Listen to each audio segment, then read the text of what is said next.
When I went to Target, I found 3 different cards that I would like to talk about. The first one, as I showed before, it had pictures of forget-me-nots on the cover, which I know are a kind of flower often associated with death, hence the name forget-me-not.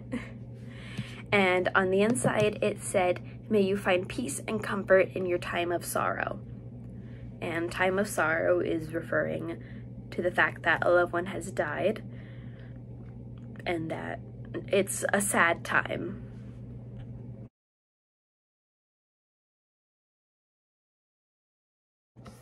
The second card that I found had pink flowers on the cover, and on the cover it said, "So sorry for the loss of your grandmother." And on the inside it said, "As you move through this difficult time, may you know she will always be with you in your heart, in the little things that bring you joy and all those wonderful memories you shared, thinking of you with heartfelt sympathy." And in a lot of different cultures, they believe that your loved ones are still with you in heart and in memory.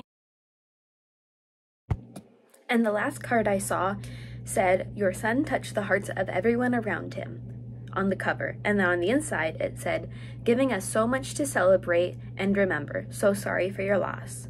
That last line, "so sorry for your loss," is one of the most common euphemisms that I've seen being used in the hospital and just around.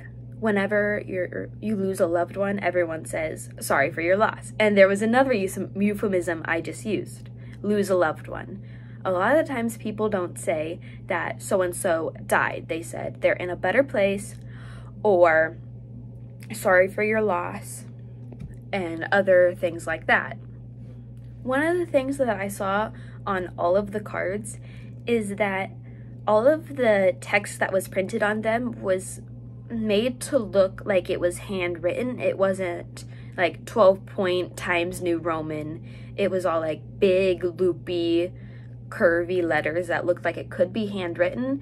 And I'm wondering if the card companies made it that way to make it look more personal, to make it look handwritten even though it's not. And all the cards seem to have a lot of floral on them, which I thought was interesting. And it's also interesting how you give floral arrangements and plants to someone, to the family who's died, or at least we really received a lot of those at my grandparents' funerals. And I think we use euphemisms for death to make it seem less scary. In the card section, you see a lot of "sorry for your losses," "your loved ones in our hearts." But in real life, I feel like euphemisms for death are a lot more comical. My grandma is always talking about when she'll kick the bucket, or they'll say, "Oh, there goes Uncle Barney. He's kicking up daisies now," instead of saying Uncle Barney died. And I think using euphemisms for death just makes it a lot more digestible for people. It's easier for them to say that they're in a better place than that my grandma died and she's never coming back and I'll never talk to her again. The phrase "she's in a better place" is just a lot more approachable than facing the facts of that you'll never be able to see that person again. And that can be a problem because it can lead to like death denial, and it just I don't know,